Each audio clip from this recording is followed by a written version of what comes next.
이 할멈이 지금 나한테 대드는 거야? 최 과장의 손바닥이 책상을 내리쳤다. 복도를 지나가던 환자들은 모두 고개를 돌렸지만 아무도 들어가지 않았다. 그때 문 앞에서 차분하지만 단호한 목소리가 들렸다. 잠깐만요. 40대 남자가 수첩을 꺼내며 말했다. 오늘 영상 보시기 전에 무료 구독과 좋아요 꼭 눌러주세요. 어떤 일을 하면서 듣고 계신지 댓글로 달아주세요. 오늘의 이야기 시작합니다. 2024년 10월 15일 화요일 오후 2시 30분. 서울 강남구에 위치한 세명대학병원 본관 3층. 복도 끝 행정실에서 남자의 고함 소리가 터져나왔다. 이 할멈이 지금 나한테 대드는 거야? 탁! 52세 최민수 과장의 손바닥이 책상을 내리쳤다. 책상 위에 놓인 서류들이 바닥으로 흩날렸다. 복도를 지나가던 환자들이 깜짝 놀라 뒤돌아봤다. 하지만 행정실 유리문만 바라볼 뿐 아무도 들어가지 않았다. 다들 알고 있었다.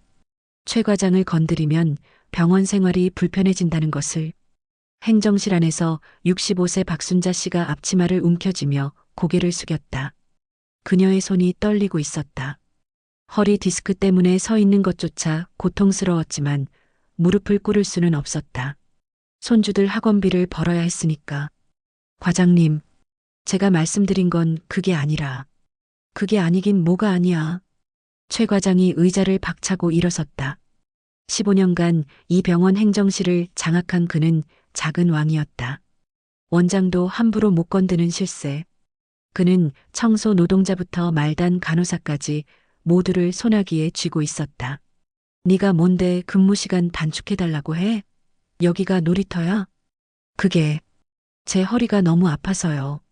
하루에 중환자실 청소를 3번씩 하면. 허리? 그럼 병원 가든가. 아, 여기가 병원이지? 최 과장의 부하 직원 둘이 키득거렸다. 28세 김상훈 대리와 32세 이현우 대리. 이들은 최 과장의 신복으로 그의 비리를 함께 저지르는 공범들이었다. 과장님, 요새 일자리 구하기 힘든데 박순자 씨가 너무 배부른 소리 하시는 거 아닙니까? 김 대리가 비아냥거렸다. 맞아요. 대신할 사람 얼마든지 많은데 말이죠. 이 대리도 거들었다. 박순자 씨는 입술을 깨물었다. 말대꾸하고 싶었다. 하지만 말하는 순간 해고될 게 뻔했다. 그녀는 지난 3년간 이 병원에서 온갖 부당한 대우를 받아왔다. 시급 9,160원. 법정 최저임금보다 낮았다. 하루 12시간 노동에 휴게 시간은 20분. 식사도 제대로 못했다. 그래도 참았다. 돈이 필요했으니까. 알겠습니다. 죄송합니다. 박순자 씨가 고개를 깊이 숙이며 뒷걸음질 쳤다. 눈시울이 붉어졌다. 허리에 통증이 찌릿하게 올라왔지만 참았다. 바로 그때였다. 잠깐만요. 낮지만 또렷한 남자 목소리가 행정실 문 앞에서 들렸다. 모두가 고개를 돌렸다. 문 앞에 40대 초반으로 보이는 남자가 서 있었다. 키 178cm 정도. 네이비 색상의 깔끔한 니트에 면바지 차림. 검은 뿔테 안경을 쓴 그는 마치 대학 교수 같은 인상이었다. 얼굴에는 표정이 없었지만 눈빛만큼은 형용했다. 누구세요? 최 과장이 미간을 찌푸렸다. 612호 환자 보호자입니다. 이준혁이라고 합니다. 남자가 천천히 행정실 안으로 들어왔다. 그의 걸음걸이는 흔들림이 없었다. 환자 보호자가 여기 왜 왔어요? 진료 관련 상담은 간호사실로 가야죠. 상담 때문에 온 게 아닙니다. 그럼 방금 전 대화 들었습니다. 전부 다요. 최 과장의 얼굴이 굳어졌다. 김 대리와 이 대리도 서로를 쳐다봤다. 대화를 엿듣고 있었다는 거예요? 엿듣기가 아니라 들었습니다. 문이 열려 있었고 소리가 복도까지 들렸거든요. 최소 20명 이상이 들었을 겁니다. 이준혁이 복도를 가리켰다. 환자 보호자 몇 명이 멀찍이 서서 이쪽을 지켜보고 있었다. 그래서 뭐, 남의 대화 들었다고 끼어드는 거예요? 끼어드는 게 아닙니다. 법 위반 사실을 지적하는 겁니다. 뭐라고요? 최 과장이 코웃음을 쳤다. 법? 무슨 법을 위반했다는 거죠? 이준혁이 주머니에서 작은 수첩을 꺼냈다. 거기에는 빼곡하게 메모가 적혀 있었다. 근로기준법 제50조. 일주간 근로시간은 휴게시간을 제외하고 40시간을 초과할 수 없습니다. 근로기준법 제54조. 근로시간이 8시간인 경우 1시간 이상의 휴게시간을 주어야 합니다. 이준혁의 목소리는 차분했지만 단호했다. 그런데 박순자 씨는 지난주 월요일부터 오늘까지 매일 12시간씩 근무하셨습니다. 휴게시간은 하루 평균 18분, 식사시간 포함입니다. 어떻게 그걸 알아요? 최 과장의 목소리가 떨렸다. 제가 3일 동안 관찰했습니다. 이준혁이 휴대폰을 꺼내 화면을 보여줬다. 엑셀 파일에 박순자 씨의 근무 시간이 날짜별, 시간대별로 정리되어 있었다. 10월 13일 월요일 오전 7시 출근, 오후 8시 퇴근. 10월 14일 화요일 오전 7시 출근, 오후 8시 30분 퇴근. 10월 15일 수요일 오전 7시 출근, 현재 진행 중. 이게 뭡니까? 증거입니다. 그리고 이것도요. 이준혁이 또 다른 파일을 열었다. 동영상이었다. 어제 최 과장이 박순자 씨에게 소리 지르는 장면이 찍혀 있었다. 당신 지금 불법 촬영한 거예요?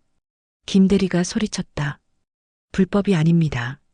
성폭력 범죄의 처벌 등에 관한 특례법 제14조에 따르면 카메라를 이용해 성적 욕망 또는 수치심을 유발할 목적으로 촬영하는 것만 불법입니다. 저는 증거 확보 목적이었고 공개된 장소였습니다. 당신 대체 뭐 하는 사람이에요? 최 과장이 다가서며 물었다. 그의 얼굴이 붉게 달아올랐다. 이준혁은 지갑에서 명함 한 장을 꺼냈다. 명함에는 이렇게 적혀 있었다. 이준혁 전 서울중앙지방검찰청 수사관 특수부 10년 근무. 공기가 얼어붙었다. 최 과장의 입이 벌어졌다. 김 대리와 이 대리는 서로를 쳐다보며 당황했다. 검사였어요? 검사는 아니고 수사관이었습니다. 작년 9월에 퇴직했고요. 수사관이면 검사랑 다르잖아요. 최 과장이 허세를 부렸다. 맞습니다. 하지만 제가 전문적으로 다뤘던 분야가 있습니다. 뭔데요? 의료기관 비리 수사요. 이준혁의 눈빛이 차갑게 변했다. 특히 병원 내 근로자 인권 침해, 환자 권리 침해, 진료비 부당 청구, 리베이트. 이런 쪽이 제 전문이었습니다. 10년간 143건을 처리했고요. 그중 132건이 유죄 판결받았습니다. 최 과장의 얼굴에서 혈기가 싹 가셨다. 저기요. 오해하신 것 같은데. 오해가 아닙니다. 이준혁이 수첩을 다시 펼쳤다. 제가 사흘간 이 병원을 관찰한 결과 최소 17건의 근로기준법 위반을 발견했습니다. 박순자 씨뿐만이 아니라 다른 청소 노동자 4명, 간호조무사 3명도 같은 피해를 보고 있더군요. 그리고 환자 권리 침해 8건, 의료법 위반 추정 사례 3건도 포착했습니다. 말도 안 돼요. 증거도 없으면서. 이 대리가 고함쳤다. 증거 있습니다. 이준혁이 휴대폰을 들어보였다. 파일이 수십 개 저장되어 있었다.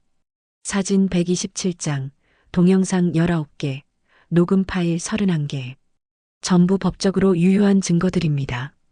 필요하시면 지금 당장 고용노동부 서울지방노동청에 진정서 제출하겠습니다. 30분 안에 조사관 나올 겁니다. 침묵이 흘렀다. 박순자 씨는 믿을 수 없다는 표정으로 이준혁을 바라봤다. 이렇게 자신을 지켜주는 사람이 있다니. 저기.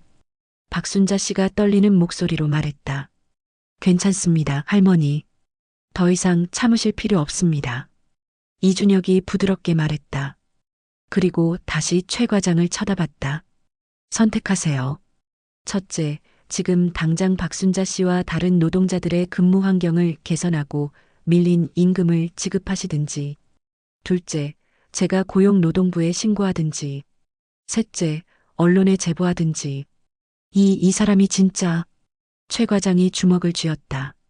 폭행하시려고요? 이준혁이 복도에 보안 카메라를 가리켰다. 저기 보안 카메라 보이시죠? 지금 다 찍히고 있습니다. 손이라도 대시면 폭행죄로 형사고소 들어갑니다. 현행범 체포도 가능하고요. 최 과장의 주먹이 떨렸다. 하지만 내릴 수 없었다. 30초 드리겠습니다. 이준혁이 시계를 봤다. 하나, 둘, 셋. 알았어요. 최 과장이 소리쳤다. 알았다고요. 박순자 씨 근무 시간 조정하겠습니다. 임금은요? 그것도 주겠습니다. 각서 쓰세요. 지금 당장. 이준혁이 수첩을 찢어 내밀었다. 최 과장은 떨리는 손으로 펜을 집어들었다. 굴욕이었다. 하지만 어쩔 도리가 없었다. 각서를 받아든 이준혁이 박순자 씨에게 건넸다. 할머니, 이거 잘 보관하세요. 그리고 앞으로 부당한 대우 받으시면 저한테 연락 주세요. 612호에 있습니다. 감사합니다. 정말 감사합니다. 박순자 씨의 눈에서 눈물이 흘러내렸다. 이준혁이 행정실을 나서려는데 최 과장이 뒤에서 중얼거렸다. 두고 보자. 이준혁은 멈춰섰다. 그리고 천천히 고개를 돌렸다. 기다리겠습니다. 그의 눈빛은 흔들림이 없었다. 2024년 10월 16일 수요일 오전 9시 이준혁은 612호 병실에서 어머니의 아침 식사를 돕고 있었다. 71세 어머니 박영순 씨는 당뇨 합병증으로 입원한 지 일주일째였다. 다행히 상태는 호전되고 있었다. 준혁아, 어제 무슨 일 있었니? 복도에서 소란이 있었다던데. 아무것도 아니에요, 어머니. 걱정 마세요. 이준혁은 웃으며 대답했지만 마음 한구석이 무거웠다. 최 과장의 마지막 눈빛이 신경 쓰였다. 분명 가만히 있지 않을 것이다. 그의 예감은 정확했다. 오후 2시 간호사 한 명이 다급히 병실로 들어왔다. 29세 정민지 간호사였다. 얼굴이 창백했다. 보호자님, 큰일 났어요. 무슨 일입니까? 진료비 청구서 확인 좀 해보세요. 빨리요. 정민지가 건넨 청구서를 받아본 이준혁의 손이 멈췄다. 입원 1일차부터 7일차까지는 하루 입원비가 15만 원이었다. 그런데 오늘부터 갑자기 하루 45만 원으로 뛰어 있었다. 3배였다. 이게 대체 VIP 병실로 자동 전환됐대요. 행정실에서 일방적으로 처리했어요. 동의도 없이요? 네. 저도 방금 알았어요. 이상해서 달려온 거예요. 이준혁의 턱에 힘이 들어갔다. 보복이었다. 노골적인 보복이었다. 행정실 최 과장 짓이죠? 그런 것 같아요. 근데 보호자님. 정민지가 목소리를 낮췄다. 조심하세요. 최 과장 뒤에 더 큰 사람이 있어요. 누구죠? 김철수 원장님이요. 이준혁은 고개를 끄덕였다. 예상했던 바였다. 알겠습니다. 제가 직접 가보겠습니다. 오후 2시 30분 이준혁은 병원 5층 원장실 앞에 섰다. 중후한 나무 문에는 금색 명패가 붙어 있었다. 세명대학병원 원장 김철수. 문을 두드리자 안에서 중년 남자의 목소리가 들렸다. 들어오시죠. 문을 열고 들어가자 60대 중반의 김철수 원장이 고급 가죽 의자에 앉아 있었다. 회색 양복에 금태 안경. 인자해 보이는 외모였지만 눈빛만큼은 날카로웠다. 이준혁 씨 맞죠? 앉으세요. 서서 말씀드리겠습니다. 그러시든가요? 김 원장이 손가락을 깍지 끼며 미소 지었다. 하지만 그 미소는 차가웠다. VIP 병실 전환건으로 오셨죠? 최 과장한테 들었어요. 동의 없이 일방적으로 병실을 전환하는 건 의료법 위반입니다. 의료법이요? 김 원장이 서류 하나를 꺼냈다. 의료법 제4조 2항. 의료인은 환자에게 최선의 의료 서비스를 제공해야 할 의무가 있습니다. 저희는 이준혁 씨 어머님께 더 나은 치료 환경을 제공하려고 한 거예요. 그건 핑계입니다. 핑계라니요? 김 원장의 미소가 사라졌다. 이준혁 씨, 솔직히 말합시다. 어제 최 과장한테 한 짓 제가 다 알아요. 직원 괴롭히고 협박하고 협박이 아니라 법 집행이었습니다. 법 집행? 웃기지 마세요. 당신 지금 검사도 아니잖아요. 작년에 퇴직했다며? 맞습니다. 하지만 시민으로서 부당함을 지적할 권리는 있습니다. 김 원장이 의자에서 일어났다. 그리고 창가로 걸어가 서울 시내를 내려다봤다. 이준혁 씨, 이 병원이 얼마나 오래된 곳인지 아세요? 30년이라고 들었습니다. 맞아요. 30년 전통의 명문 병원이에요. 그동안 대통령, 국회의원, 재벌 총수, 유명 연예인, 이 나라 최고 인사들을 모셨습니다. 김 원장이 천천히 돌아섰다. 그분들은 우리를 믿고 생명을 맡기셨어요. 그 신뢰가 얼마나 귀한지 아십니까? 그게 저와 무슨 상관입니까? 상관 있죠. 크게요. 김 원장이 한 걸음씩 다가왔다. 이준혁 씨 같은 분이 우리 직원들을 괴롭히면 병원 분위기가 나빠집니다. 분위기가 나빠지면 의료 서비스 질이 떨어지죠. 그럼 우리 평판에 금이 갑니다. 그래서 저를 쫓아내려는 겁니까? 쫓아내다니요. 아니에요. 김 원장이 책상으로 돌아가 서랍을 열었다. 두툼한 봉투를 꺼내 책상 위에 놓았다. 이게 뭡니까? 3천만 원입니다. 이준혁의 눈썹이 올라갔다. VIP 병실비 6개월치 선불입니다. 이거 받으시고 어머님 편하게 치료받으세요. 그리고 김 원장이 봉투를 앞으로 밀었다. 앞으로 우리 병원 일에 간섭하지 마세요. 그럼 서로 좋잖아요. 거절합니다. 이준혁의 대답은 단호했다. 김 원장의 얼굴이 굳어졌다. 왜 그렇게 힘들게 사십니까? 힘들게 사는 게 아니라 바르게 사는 겁니다. 바르게? 김 원장이 코웃음 쳤다. 세상이 그렇게 흑백 논리로 돌아가지 않아요. 타협도 필요한 법이죠. 타협할 수 없는 것도 있습니다. 예를 들면 사람의 존엄성이요. 침묵이 흘렀다. 김 원장이 봉투를 다시 서랍에 넣으며 말했다. 이준혁 씨, 마지막으로 충고 하나 할게요. 여기는 검찰청이 아니에요. 당신이 수사관이었든 뭐든 여기서는 아무 의미 없어요. 그럴까요? 그래요. 그리고 김 원장의 목소리가 낮아졌다. VIP 병실비가 부담되시면 다른 병원으로 전원하시는 것도 방법입니다. 어머님 상태가 지금 전원 가능하시니까요. 협박이십니까? 협박이 아니라 현실적인 조언입니다. 이준혁은 주먹을 쥐었다. 어머니를 볼모로 잡는 비겁한 수법이었다.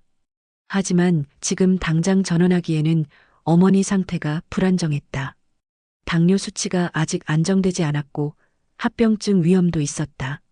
생각해 보시고 내일까지 답 주세요. 김 원장이 손을 휘저으며 나가라는 신호를 보냈다. 이준혁은 원장실을 나왔다. 복도를 걸으며 생각에 잠겼다. 김 원장은 예상보다 더 큰 적이었다. 최 과장 정도는 증거만 있으면 어떻게든 할 수 있었다. 하지만 원장은 달랐다. 30년간 쌓은 권력과 인맥이 있었다. 어떻게 해야 하나? 바로 그때 누군가 이준혁의 팔을 잡았다. 보호자님, 정민지 간호사였다. 그녀는 주변을 살피며 속삭였다. 할 말이 있어요. 근데 여기서는 안 돼요. 어디서 만날까요? 병원 뒤편 카페로 오세요. 30분 후에요. 오후 4시 병원 뒤편의 작은 카페. 구석 자리에 앉은 정민지는 커피잔을 두 손으로 꼭 쥐고 있었다. 손이 떨리고 있었다. 무슨 말씀하시려는 겁니까? 이준혁이 조심스럽게 물었다. 정민지는 한참을 망설이다가 입을 열었다. 이 병원에 큰 문제가 있어요. 어떤 문제요?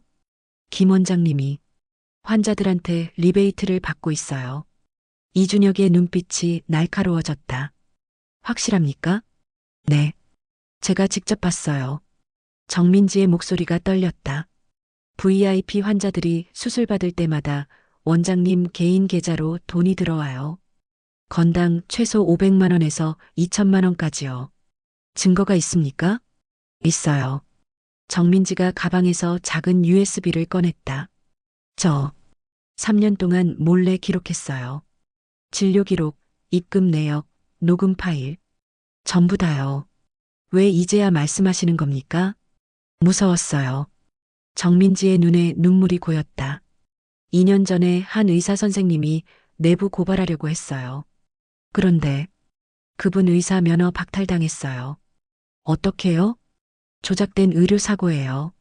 김 원장이 꾸민 거예요.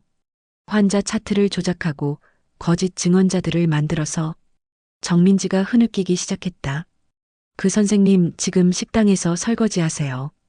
의사 면허 없어지니까 아무 병원도 안 받아줘서 이준혁은 USB를 받아들었다. 무게가 느껴졌다. 단순한 저장 장치가 아니라 한 사람의 3년간의 용기였다. 정민지 씨, 지금부터 위험할 수 있습니다. 알아요. 근데 보호자님 보고 용기가 났어요. 제가요? 네. 어제 최 과장한테 맞서는 거 봤어요. 그 모습 보고 생각했어요. 나도 할 수 있다고. 이준혁은 정민지의 손을 꼭 잡았다. 걱정 마세요. 제가 보호해드리겠습니다. 정말요? 약속합니다. 그날 밤 10시 612호 병실. 어머니는 잠들었고 이준혁은 노트북 앞에 앉아 USB 내용을 확인하고 있었다. 파일을 열어보는 순간 그의 얼굴이 굳어졌다. 너무나 방대한 자료였다. 진료 기록 487건, 입금 내역 213건, 녹음 파일 156개, 사진 자료 892장. 하나하나 확인할수록 충격적인 내용들이 쏟아졌다. 김 원장은 3년간 약 18억 원의 리베이트를 받았다. 가난한 환자 143명에게 과잉 진료를 강요했다. 보험 적용 가능한 치료를 숨기고 비급여 치료를 권유했다. 의료사고 27건을 은폐했다. 사망사고 3건도 숨겼다. 이준혁의 손이 떨렸다. 분노 때문이었다. 이런 놈들이. 그때 휴대폰이 울렸다. 모르는 번호였다. 여보세요? 이준혁 씨죠? 낮은 남자 목소리였다. 김 원장이었다. 무슨 일입니까? 오늘 정민지 간호사 만났죠? 이준혁의 등에 식은땀이 흘렀다. 미행당했던 것이다. 그래서요? 그 여자 말 믿지 마세요. 정신병 기록이 있는 애예요. 망상 장애 있어서 말이 안 통해요. 거짓말 마십시오. 거짓말 아니에요. 제가 왜 거짓말하겠어요? 김 원장의 목소리가 차갑게 변했다. 마지막으로 경고합니다. 내일까지 답 안 주시면 어머님 치료에 문제 생길 수 있어요. 협박입니까? 협박이 아니라 현실이에요. 의사들이 실수할 수도 있는 거 아니겠어요? 전화가 끊겼다. 이준혁은 주먹을 쥐었다. 어머니를 위협하는 건 용서할 수 없었다. 그는 노트북을 다시 켰다. 그리고 옛 동료에게 이메일을 쓰기 시작했다. 제목 긴급 도움 요청. 박지훈 검사님께 저 이준혁입니다. 도와주셔야 할 일이 생겼습니다. 첨부 파일 확인 부탁드립니다. 이건 단순한 병원 비리가 아닙니다. 사람이 죽어가고 있습니다. 이메일을 보낸 후 이준혁은 창밖을 바라봤다. 서울의 밤하늘에 별이 빛나고 있었다. 어머니, 걱정 마세요. 제가 반드시 지켜드리겠습니다. 그리고 이 병원의 부정도 반드시 밝혀낼 것이다. 긴 싸움이 시작되고 있었다. 2024년 10월 17일 목요일 아침 7시. 이준혁이 어머니 세면을 돕고 있을 때 복도에서 수군거리는 소리가 들렸다. 저 사람이 612호 보호자래. 검사 출신이라며 병원 직원들 괴롭힌다던데. 무섭다. 우리도 조심해야 할 거 아니야? 이준혁은 병실 문을 살짝 열어 복도를 내다봤다. 환자 보호자 서너 명이 멀찌감치 서서 이쪽을 쳐다보고 있었다. 눈이 마주치자 황급히 고개를 돌렸다.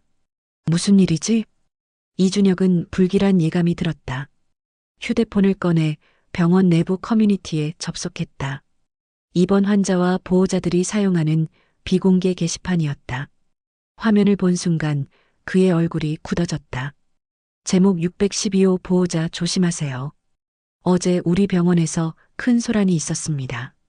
612호 환자 보호자가 행정실 직원들을 협박했다고 합니다. 검사 출신이라며 녹음하고 촬영하면서 직원들을 괴롭혔다네요. 의료진들이 무서워서 일을 제대로 못한다고 합니다. 댓글 47개가 달려 있었다. 헐, 진짜요? 무섭네요. 검사 출신이면 권력 남용하는 거 아닌가요? 저런 사람 때문에 우리가 피해보는 거 아니에요? 병원에서 쫓아내야 하는 거 아닙니까? 이준혁은 아래로 스크롤을 내렸다. 더 충격적인 글들이 나왔다. 제목 612호 보호자 이준혁, 과거 논란 있었다. 이준혁이라는 사람, 검찰청 있을 때도 문제 많았대요. 동료들이랑 싸우고 상사한테 대들고 그래서 결국 쫓겨났다고 합니다. 지금도 병원에서 똑같이 행동하는 거죠. 진짜였어요? 저도 들었어요. 역시 문제 있는 사람이었네요. 우리 병원에 왜 저런 사람이? 이준혁은 휴대폰을 내려놓았다. 전부 거짓말이었다. 조직적인 여론 조작이었다. 준혁아. 어머니가 걱정스러운 목소리로 불렀다. 괜찮아요, 어머니. 신경 쓰지 마세요. 하지만 어머니는 이미 눈치챈 듯 했다. 내 때문에 내가 고생하는구나. 미안하다. 아니에요. 어머니 잘못이 아니에요. 이준혁은 어머니의 손을 꼭 잡았다. 하지만 가슴이 무거웠다. 오전 10시 이준혁이 복도를 걸어가는데 사람들이 피했다. 엘리베이터에서 마주친 환자 보호자는 황급히 다음 층에서 내렸다. 매점에서 물건을 사려는데 옆에 있던 사람이 슬그머니 자리를 옮겼다. 완전히 고립됐다. 점심시간 이준혁이 병실로 돌아오는데 문에 뭔가 붙어 있었다. 포스트잇이었다. 나가라. 여기서 나가. 다른 포스트잇도 있었다. 문제 일으키지 마세요.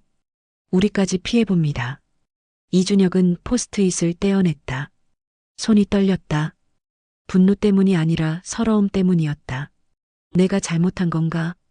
오후 2시 정민지 간호사가 급히 병실로 들어왔다. 얼굴이 창백했다. 보호자님, 저 사표 내라는 얘기 들었어요. 뭐라고요? 김 원장님이 부르시더니 사표 내거나 입 다물거나 둘 중 하나 선택하래요. 정민지의 목소리가 떨렸다. 저 어떡하죠? 저 이 병원 나가면 갈 데가 없어요. 대학병원은 여기밖에 못 가요. 걱정 마세요. 제가 해결하겠습니다. 하지만 이준혁 자신도 확신이 없었다. 오후 4시 김 원장이 직접 612호로 찾아왔다. 어머니는 마침 검사 받으러 나간 상태였다. 둘만 남았다. 이준혁 씨, 이제 그만하시죠. 김 원장이 소파에 앉으며 말했다. 뭘 그만하라는 겁니까? 이 쓸데없는 짓 말이에요. 김 원장이 가방에서 두툼한 봉투를 꺼냈다. 어제보다 더 두툼했다. 5천만 원입니다. 가지시고 조용히 전원하세요. 제가 좋은 병원 소개해 드릴게요. 강북의 대학병원인데 시설도 좋고 의료진도 훌륭합니다. 거절합니다. 왜 그렇게 힘들게 사십니까? 김 원장의 목소리에 짜증이 섞였다. 세상 일이란 게 타협인데 당신 혼자 정에 운운한다고 뭐가 바뀝니까? 바뀔 겁니다. 바뀌긴 뭐가 바뀌어요? 김 원장이 창밖을 가리켰다. 봤죠? 커뮤니티 글들. 전부 당신 욕하는 글입니다. 환자 보호자들도 당신 피하고 있어요. 심지어 의료진들도 당신 담당 안 하려고 해요. 협박입니까? 협박이 아니라 현실입니다. 김 원장이 몸을 앞으로 기울였다. 이준혁 씨, 당신 어머니 생각해 보세요. 지금 당뇨 합병증으로 위험한 상태잖아요. 제대로 치료 못 받으면 어떻게 되는지 알죠? 이준혁의 주먹에 힘이 들어갔다. 감히 우리 어머니를. 감히가 아니라 사실이에요. 여기 의사들 전부 제 밑에 있어요. 제가 한마디만 하면. 김 원장이 손가락을 튕겼다. 치료 실수도 일어날 수 있죠. 의료사고는 누구에게나 일어나는 거니까요. 이준혁은 숨을 깊이 들이마셨다. 폭발하고 싶었다.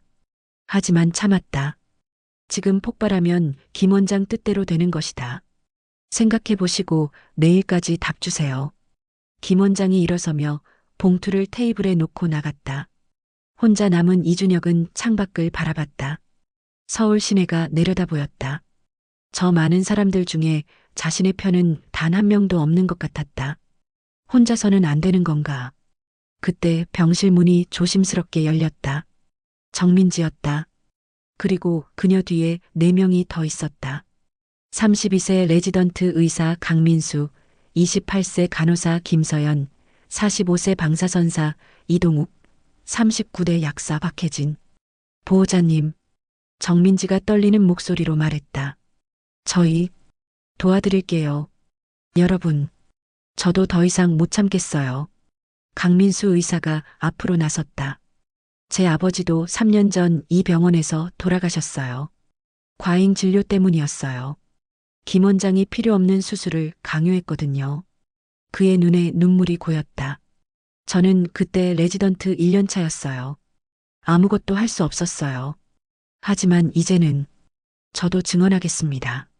김서연 간호사가 말했다. 제가 본 의료사고들 전부 다 말하겠어요. 이동욱 방사선사가 파일을 꺼냈다. 저는 영상 자료 있습니다. 조작된 진단서, 가짜 검사 결과 전부 보관했어요. 박혜진 약사도 서류를 내밀었다. 저는 약 처방 기록입니다. 환자들에게 필요 없는 약을 과다 처방한 기록이요. 이준혁은 그들을 바라봤다. 5명의 눈빛에는 결의가 담겨 있었다. 여러분, 위험합니다. 김 원장이 가만히 있지 않을 거예요. 알아요. 정민지가 고개를 끄덕였다. 하지만 보호자님 혼자 싸우게 둘 수 없어요. 저희도 책임이 있거든요. 3년간 보고도 침묵했으니까요. 이제는 말할 때입니다. 강민수가 주먹을 쥐었다. 함께 하겠습니다. 이준혁의 눈가가 뜨거워졌다. 더 이상 혼자가 아니었다. 감사합니다. 정말 감사합니다. 그때 정민지의 휴대폰이 울렸다. 확인하더니 얼굴이 창백해졌다. 보호자님, 커뮤니티 봐요. 또 올라왔어요. 이준혁이 휴대폰을 확인했다. 제목 긴급 612호 보호자 때문에 우리 애가 치료 못 받았어요. 오늘 우리 아이가 응급실에 실려갔는데 의사 선생님들이 612호 보호자 때문에 겁먹어서 제대로 치료를 못했대요. 저 사람 때문에 우리 애가 죽을 뻔했어요. 댓글들이 폭발적으로 달리고 있었다. 말도 안 돼요. 저 사람 당장 내보내야 합니다. 경찰에 신고해야 하는 거 아닙니까? 이준혁은 휴대폰을 내려놓았다. 전부 거짓말이에요. 강민수가 분노에 찬 목소리로 말했다. 오늘 응급실에 아이 환자 없었어요. 제가 당직이었거든요. 조작이구나. 이준혁이 중얼거렸다. 그럼 우리도 진실을 알려야 합니다. 정민지가 말했다. 커뮤니티에 글 올릴게요. 김 원장의 비리 전부 다요. 안 됩니다. 이준혁이 말렸다. 지금 올리면 김 원장이 증거를 없앨 겁니다. 더 확실한 증거를 모아야 해요. 그럼 어떻게 하죠? 제 옛 동료들에게 연락했습니다. 검찰에서요. 곧 움직일 겁니다. 이준혁이 노트북을 켰다. 그 전까지 우리가 할 일은 증거를 더 모으고 서로를 지키는 겁니다. 5명이 고개를 끄덕였다. 밤 10시 모두가 돌아간 후 이준혁은 혼자 병실에 앉아 있었다. 어머니는 검사 결과를 기다리며 다른 병동에 있었다. 창밖으로 서울의 야경이 보였다. 수많은 불빛들이 반짝이고 있었다. 휴대폰이 울렸다. 옛 동료 박지훈 검사였다. 준혁아, 자료 받았어. 대박이다. 정말입니까? 이 정도면 구속영장 청구 가능해. 내일부터 본격적으로 수사 들어간다. 고맙습니다, 형. 고맙긴. 내가 잘한 거지. 근데 조심해. 김철수 원장, 뒷배경이 상당하더라. 알고 있습니다. 전화를 끊고 이준혁은 다시 창밖을 바라봤다. 폭풍전야였다. 더 큰 싸움이 기다리고 있었다. 하지만 이제 혼자가 아니었다.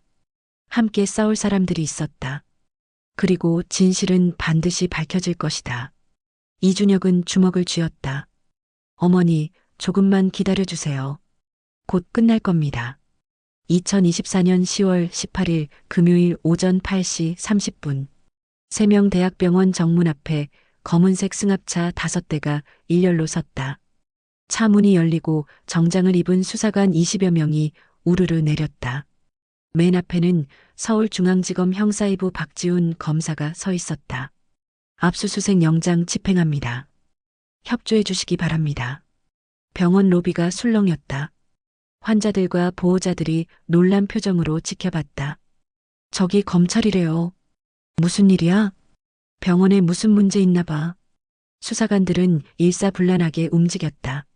일부는 행정실로, 일부는 원장실로, 나머지는 의무기록실로 향했다. 5층 원장실, 김철수 원장은 커피를 마시다가 문이 벌컥 열리는 소리에 깜짝 놀랐다. 뭡니까? 서울중앙지검 형사이부 박지훈 검사입니다. 압수수색 영장 집행하겠습니다.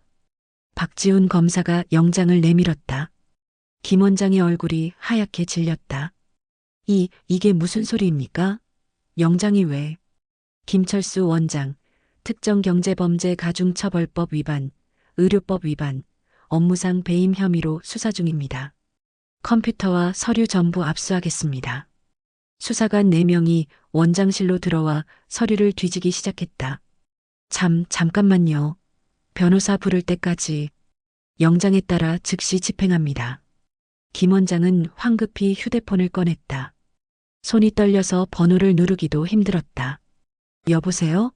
최 변호사님, 지금 검찰이. 네, 빨리 오세요. 3층 행정실에서는 최민수 과장이 책상 서랍을 열고 서류를 숨기려다가 수사관에게 제지당했다. 만지지 마십시오. 증거인멸 행위로 처벌받을 수 있습니다. 저는 아무것도. 최민수 씨 횡령과 문서 위조 혐의도 함께 수사 중입니다. 협조하시기 바랍니다. 최 과장은 그 자리에 주저앉았다. 오전 9시 612호 병실. 이준혁은 창밖으로 병원 앞 광경을 지켜보고 있었다. 검찰 차량들, 오가는 수사관들, 카메라를 든 기자들. 드디어 시작됐구나. 정민지 간호사가 급히 병실로 들어왔다. 보호자님, 검찰이 왔어요. 알고 있습니다. 진짜 될 거예요? 김 원장 잡힐 거예요? 잡힐 겁니다. 증거가 충분하니까요. 바로 그때 박지훈 검사가 병실 문을 두드렸다. 준혁아, 나야. 형? 두 사람이 악수를 나눴다. 자료 덕분에 영장 받았어. 고마워. 제가 더 고맙죠. 빨리 움직여 주셔서. 박지훈 검사가 정민지를 보며 고개를 숙였다. 정민지 간호사님이시죠? 용기 내주셔서 감사합니다. 덕분에 수많은 환자들을 구할 수 있습니다. 저야말로. 정민지의 눈에 눈물이 고였다. 다른 의료진분들도 만나고 싶습니다. 진술 받아야 해서요. 제가 연락하겠습니다. 이준혁이 휴대폰을 꺼냈다. 오전 11시 병원 회의실. 박지훈 검사 앞에 5명의 의료진이 앉았다. 정민지, 강민수, 김서연, 이동욱, 박혜진. 여러분이 제공해 주신 자료들 전부 확인했습니다. 박지훈 검사가 노트북을 열어 보여줬다. 김철수 원장의 비자금 계좌 18개, 리베이트 입금 내역 213건, 조작된 진료 기록 487건. 이 정도면 실형 확정입니다. 정말입니까? 강민수 의사가 물었다. 확실합니다. 특가법 적용되면 최소 징역 7년입니다. 최 과장은요? 그쪽도 횡령과 근로기준법 위반으로 함께 기소합니다. 의료진들의 얼굴에 안도감이 퍼졌다. 하지만 박지훈 검사의 표정은 여전히 심각했다. 다만 한 가지 문제가 있습니다. 뭡니까? 김철수 원장의 뒷배경이 상당합니다. 국회의원 2명, 재벌 총수 1명이 그의 환자였어요. 압력이 들어올 겁니다. 그래도 법대로 해주실 거죠? 이준혁이 물었다. 당연하지. 나 검사 20년 했어. 한 번도 압력에 굴복한 적 없어. 박지훈 검사가 주먹을 쥐었다. 오후 1시 병원 정문암. 방송사 취재진 7팀이 몰려들었다. 한국방송, 민영방송, 종합편성 채널. 카메라가 10대가 넘었다. 저기 나옵니다. 한 기자가 소리쳤다. 김철수 원장이 변호사 3명과 함께 나왔다. 얼굴이 창백했다. 원장님, 리베이트 의혹 사실입니까? 과잉 진료 강요한 건 맞습니까? 환자들에게 사과할 말씀 없으십니까? 기자들이 마이크를 들이댔다. 저는 김 원장이 입을 열려는데 옆에 있던 변호사가 막았다. 의뢰인은 혐의를 전면 부인합니다. 모두 조작된 증거입니다. 조작이라뇨? 검찰이 압수수색까지 했는데요. 그것도 과잉 수사입니다. 법적 대응하겠습니다. 변호사들이 김 원장을 호위하며 차에 태웠다. 하지만 바로 그때였다. 김철수, 이준혁이 병원 정문에서 나왔다. 그의 뒤에 5명의 의료진이 함께였다. 카메라가 일제히 이준혁을 향했다. 저분이 누구예요? 환자 보호자래요. 내부 고발자인가 봐요. 이준혁이 마이크 앞에 섰다.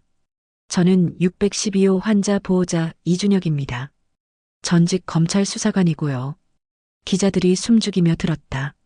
김철수 원장은 지난 3년간 18억 원의 리베이트를 받았습니다. 가난한 환자 143명에게 과잉 진료를 강요했고 27건의 의료사고를 은폐했습니다. 증거 있습니까? 한 기자가 물었다. 있습니다. 정민지가 앞으로 나섰다. 저는 이 병원에서 5년간 근무한 간호사입니다. 3년 동안 모든 증거를 모았습니다. 강민수 의사도 나섰다. 저는 레지던트 의사입니다. 제 아버지도 이 병원의 과잉 진료로 돌아가셨습니다. 더 이상 침묵할 수 없었습니다. 김서연, 이동욱, 박혜진도 차례로 증언했다. 카메라 플래시가 터졌다. 차 안에 있던 김 원장의 얼굴이 일그러졌다. 저 새끼들이. 변호사가 그를 진정시켰다. 원장님, 진정하세요. 저희가 어떻게든. 닥쳐. 다 당신네들이 못해서 이렇게 된 거 아니야. 오후 3시 뉴스 속보가 터졌다. 한국방송 속보 명문 대학병원 원장 18억 리베이트 의혹. 민영방송 긴급 3명 대학병원 비리 수사. 검찰 압수수색. 종편 단독 내부 고발자 5명 증언 환자들 희생당했다. 포털 사이트 실시간 검색어 1위부터 5위까지 모두 3명 대학병원 관련이었다. 3명 대학병원. 김철수 원장. 이준혁 보호자. 병원 리베이트. 의료비리. 댓글이 폭발했다. 완전 충격이다. 저런 병원이 있었다니. 이준혁 씨 진짜 영웅이다. 내부 고발자들 대단하다. 612호 병실. 어머니가 뉴스를 보다가 눈물을 흘렸다. 준혁아. 고생했구나. 괜찮아요, 어머니. 내가 옳았어. 엄마가 미안해. 처음엔 그냥 조용히 넘어가라고 했잖니. 어머니 잘못이 아니에요. 누구나 두려워할 수 있어요. 밤 9시 검찰청 조사실. 김철수 원장이 책상 앞에 앉아 있었다. 변호사 3명이 옆에 있었지만 소용없었다. 김철수 원장, 비자금 계좌 18개 전부 확인됐습니다. 박지훈 검사가 서류를 쌓아놓았다. 3년간 입금된 금액이 총 18억 3천만 원. 어떻게 변명하시겠습니까? 그건 환자 이모 씨 기억하십니까? 작년 7월에 심장 수술 받은 분입니다. 박지훈 검사가 사진을 보여줬다. 보험 적용되는 수술이었는데 원장님이 비급여 수술을 권유했죠. 수술비가 3천만 원에서 8천만 원으로 뛰었습니다. 그분 지금 빚에 시달리고 계십니다. 집까지 팔았어요. 김 원장은 고개를 숙였다. 그리고 박모 씨, 당뇨병 환자였죠. 필요 없는 검사를 10번이나 시켰습니다. 한 번에 200만 원씩. 박지훈 검사의 목소리가 차갑게 변했다. 김철수 원장, 당신은 의사입니다. 환자를 살려야 할 사람이에요. 그런데 환자들을 돈벌이 수단으로만 봤어요. 죄송합니다.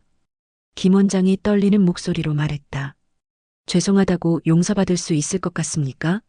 침묵이 흘렀다. 긴급 체포하겠습니다. 수사관이 수갑을 꺼냈다. 안 됩니다. 변호사가 소리쳤다. 증거인멸 우려 없습니다. 긴급 체포는 부당합니다. 증거인멸 우려 충분합니다. 이미 서류 소각 시도하신 거 확인했습니다. 수갑이 채워졌다. 김철수 원장은 고개를 떨구고 끌려나갔다. 밤 11시 612호 병실. 이준혁은 창밖을 바라보고 있었다. 서울의 야경이 평소보다 더 밝게 느껴졌다. 휴대폰이 울렸다. 박지훈 검사였다. 준혁아, 김철수 긴급 체포했어. 수고하셨습니다, 형. 수고는 내가 했지. 내가 없었으면 불가능했어. 아닙니다. 정민지 씨와 다른 의료진들이 용기 내주셔서 가능했던 겁니다. 전화를 끊고 이준혁은 잠든 어머니를 바라봤다. 평화로운 얼굴이었다. 어머니, 이제 안심하세요. 다 끝났습니다. 창밖에서 별이 빛나고 있었다. 긴 싸움이 끝나가고 있었다. 하지만 진짜 변화는 이제 시작이었다. 2024년 10월 19일 토요일 오전 10시. 세명대학병원 로비는 평소와 달리 조용했다. 김철수 원장 체포 소식이 퍼지면서 환자들이 불안해했다. 이준혁은 어머니를 휠체어에 태우고 산책을 나갔다. 어머니의 당뇨 수치가 많이 안정됐다. 퇴원이 일주일 앞으로 다가왔다. 준혁아, 저기 사람들이 많네. 어머니가 병원 정문 쪽을 가리켰다. 수십 명의 사람들이 피켓을 들고 서 있었다. 환자와 보호자들이었다. 세명대학병원 피해자 모임 우리는 진실을 요구합니다. 과잉 진료 피해 보상하라. 이준혁이 다가가자 40대 여성 한 명이 달려왔다. 혹시 이준혁 씨 맞으시죠? 네, 그런데요. 감사합니다. 정말 감사합니다. 여성이 깊이 고개를 숙였다. 눈에 눈물이 가득했다. 저는 작년에 제 남편이 이 병원에서 심장 수술 받았어요. 8천만 원이나 들었죠. 그런데 알고 보니 보험 적용되는 수술이었대요. 집까지 팔았어요. 빚도 3천만 원 남았고요. 이준혁 씨 아니었으면 평생 억울하게 살았을 거예요. 다른 피해자들도 하나둘 다가왔다. 제 어머니도 필요 없는 검사 10번이나 받으셨어요. 저희 아버지는 당뇨약을 2배로 처방받았어요. 부작용으로 고생했죠. 제 딸은 불필요한 입원을 한 달이나 했어요. 이준혁은 그들의 이야기를 하나하나 들었다. 가슴이 먹먹했다. 제가 한 건 아무것도 아닙니다. 진실을 밝힌 건 정민지 씨와 다른 의료진들이에요. 그래도 보호자님이 용기 내주셔서 가능했어요. 한 남자가 손을 내밀었다. 저는 피해자 모임 대표 서진호입니다. 집단 소송 준비하고 있어요. 도와주실 수 있을까요? 제가 할 수 있는 일이 있으면 돕겠습니다. 오후 2시 612호 병실. 정민지가 급히 들어왔다. 얼굴이 밝았다. 보호자님, 좋은 소식이에요. 무슨 일입니까? 병원 이사회에서 긴급 회의 열었대요. 김 원장 해임하고 새 원장 선임한대요. 정말입니까? 네. 그리고 피해자 보상 계획도 세운대요. 과잉 진료받은 환자들 전부 조사해서 돈 돌려준대요. 뒤에서 강민수 의사가 들어왔다. 저도 좋은 소식 있어요. 제가 정규직으로 전환됐어요. 축하합니다. 그뿐만이 아니에요. 김서연 간호사도 함께 들어왔다. 병원에서 환자 권리 보호팀 신설한대요. 정민지 언니가 팀장이래요. 진짜요? 정민지의 눈이 커졌다. 제가요? 당연하죠. 이번 일 있었으면 정민지 씨가 제일 큰 역할 했잖아요. 이준혁이 웃으며 말했다. 하지만 바로 그때 이준혁의 휴대폰이 울렸다. 박지훈 검사였다. 형, 무슨 일이에요? 준혁아, 문제 생겼어. 박지훈의 목소리가 심각했다. 뭔데요? 김철수 원장 뒤에 더 큰 놈이 있었어. 이준혁의 표정이 굳어졌다. 누구죠? 한빛제약 회장 정태영이야. 김철수한테 약값 리베이트 준 거 확인됐어. 제약회사가요? 그래. 3년간 환자들한테 한빛제약 약만 처방하게 했어. 그 대가로 15억을 받았지. 이준혁은 숨을 깊이 들이마셨다. 더 큰 싸움이 되겠네요. 맞아. 한빛제약은 재계 서열 30이야. 변호사만 50명이야. 압력이 엄청날 거야.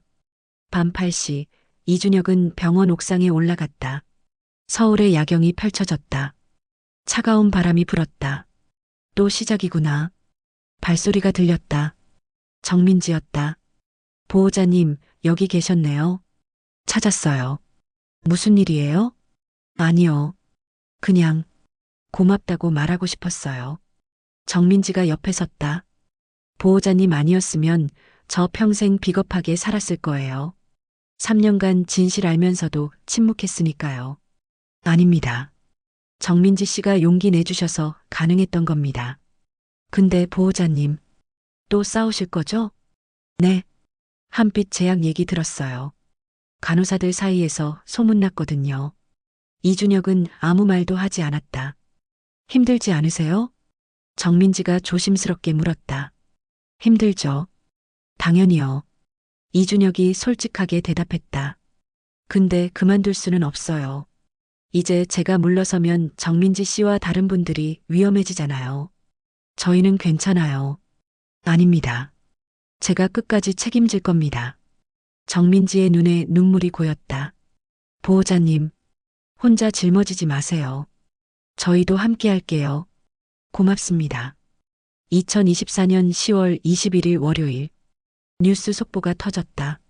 속보 한빛 제약, 병원 리베이트 의혹, 검찰 수사 착수, 단독 정태영 회장, 15억 뇌물 제공 정황.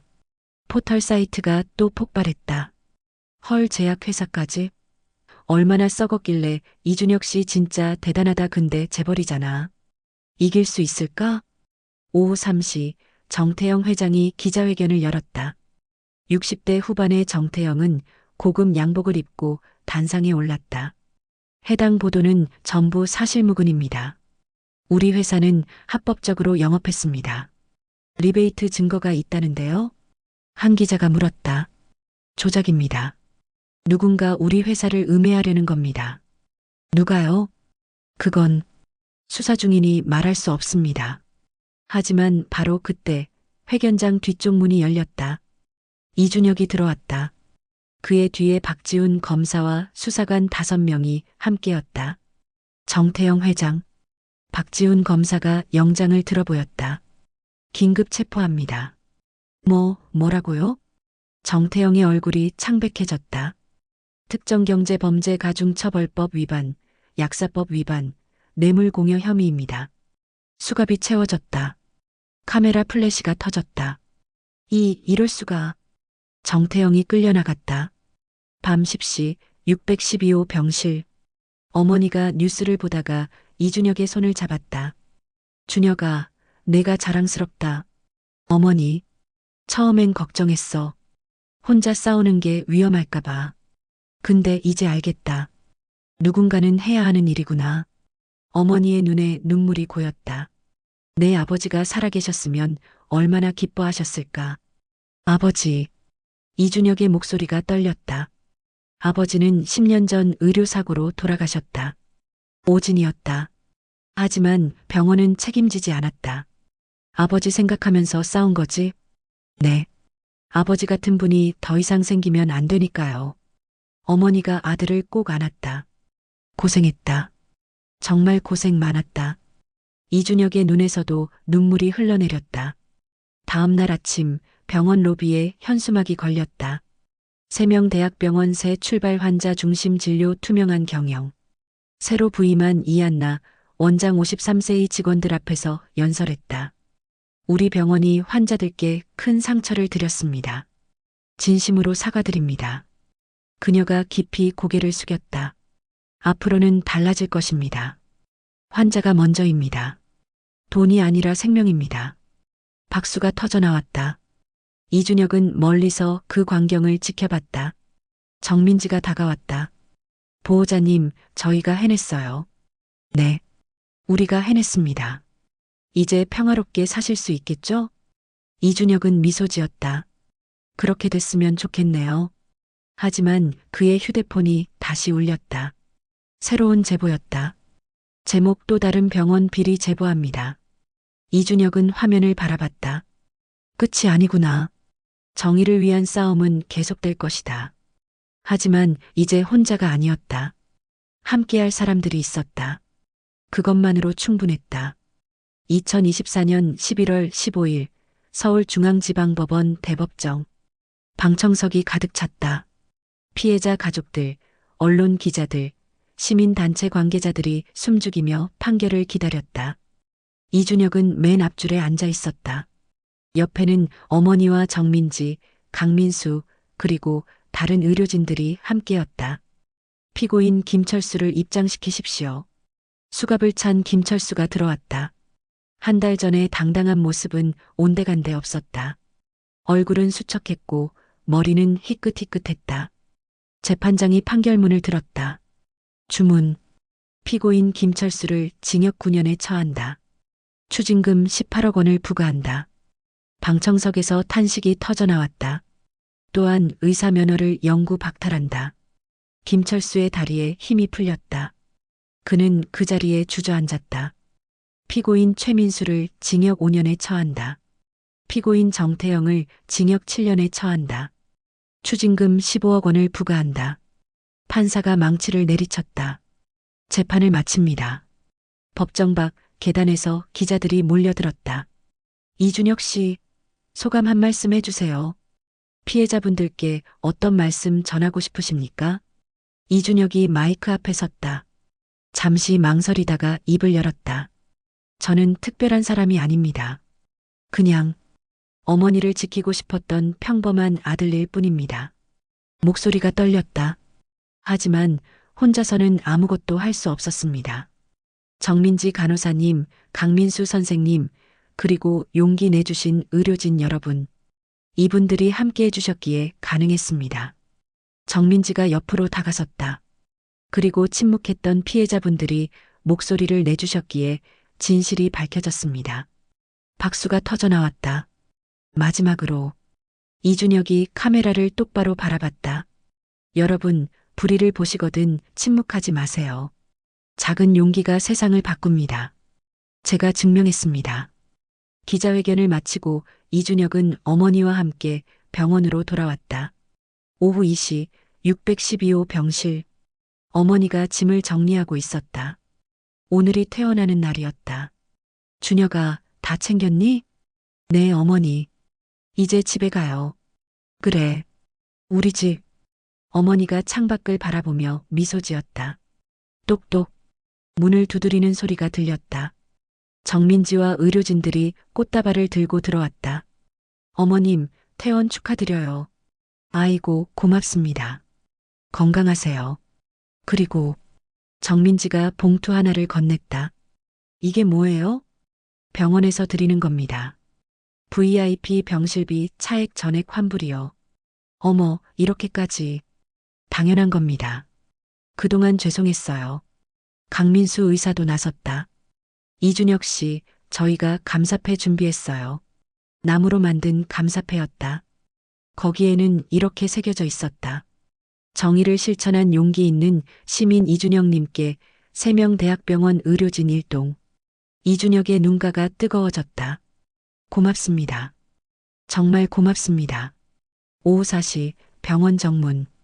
이준혁이 어머니를 모시고 나오는데 수십 명의 사람들이 박수를 치며 기다리고 있었다. 피해자 모임 사람들이었다. 이준혁 씨, 고맙습니다. 덕분에 보상받았어요. 정말 감사합니다. 서진우 피해자 모임 대표가 앞으로 나왔다. 이준혁 씨, 저희 모두의 마음입니다. 그가 기부금 영수증을 건넸다. 이준혁 씨 이름으로 저소득층 환자 치료비 지원 기금 1억 원을 기부했습니다. 제 이름으로요? 네. 이준혁 씨가 보여주신 용기를 기억하기 위해서요. 사람들이 다시 박수를 쳤다. 어머니가 아들의 손을 꼭 잡았다. 자랑스럽다 아들. 저녁 7시 이준혁의 집. 3년 만에 어머니와 함께 집에서 저녁을 먹었다. 어머니가 손수 만든 된장찌개와 김치였다.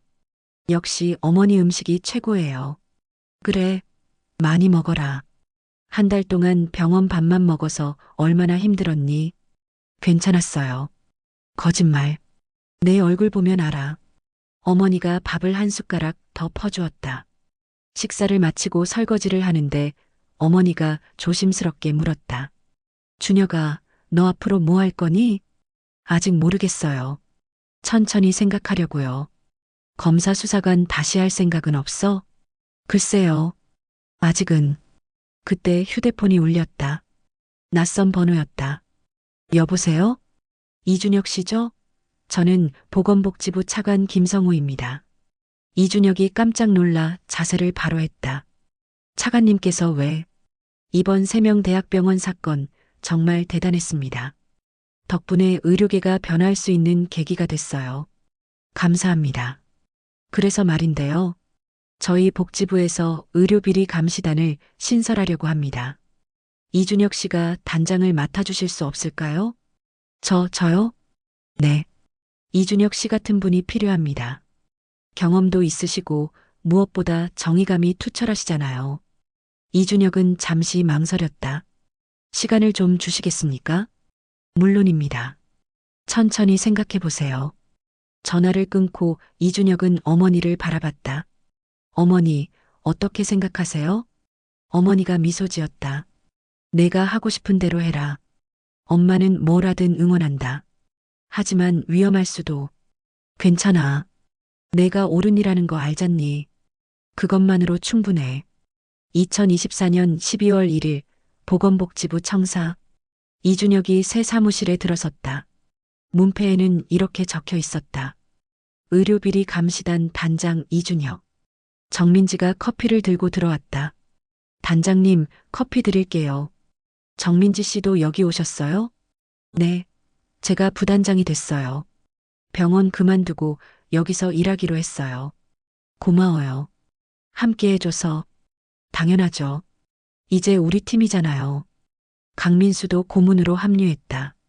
김서연, 이동욱, 박혜진도 각각 역할을 맡았다. 첫 팀 회의가 시작됐다. 여러분, 우리 임무는 명확합니다.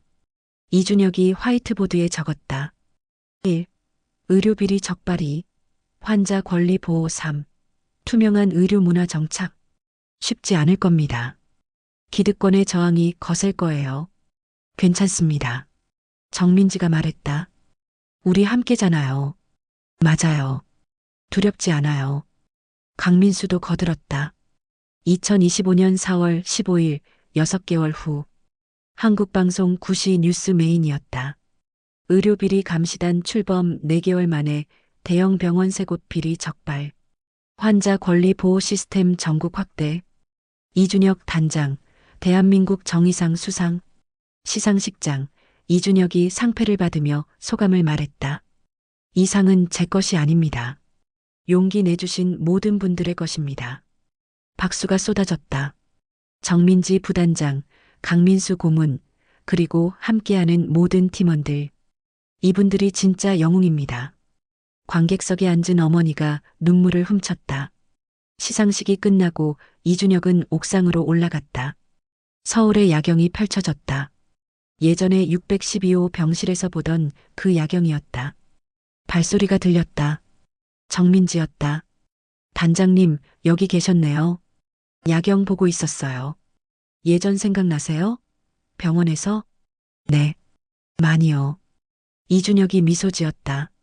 그때는 혼자였는데 지금은 함께할 사람들이 있어서 좋네요.